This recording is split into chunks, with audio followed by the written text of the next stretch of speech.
মামি কি বনাইছা আজি বা আহিব যে সেইকাৰণে বোলো ভাবিছো আৰু তিল চিকেনকে বনাও তাই ভাল পাই যে খাই মইতো তিল চিকেন খাই বেয়া পাওঁ তুমি কিয় তিল চিকেন বনাইছা তো বেয়া পালে নহ'ব নহয় বাহিৰে হোষ্টেলত খাবলৈ নাপায় সেইকাৰণে বনাইছো তাই ভাল পায় আকৌ খাই বনাই থাকা মই নাখাওঁ ভণ্টি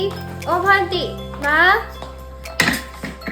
ভাগৰলৈ গৈছে দেই একদম মা বা আহিলে আহিলে ন গৈছো আহি পালা মাজনী ইমান ভাগৰ লাগিছে নহয় চাহ একাপ আনাচোন আনিছো ৰবা দেই চাহ একাপ খাইহে ভাল লাগিছে দেই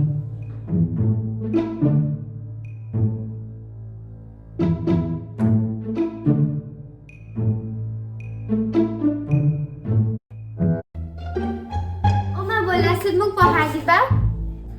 যাচোন যা নিজে পগে ইমান দিনৰ মূৰত বাহিৰে আহিছে মানে কথা এটা পাতিব নোৱাৰি দেই তাইৰ পৰা বা অহাবা মোক পাত্তাই নিদিয়া হলা হ'ব যোৱা নালাগে পঢ়াব মই নিজে পঢ়িম যা নিজে পগে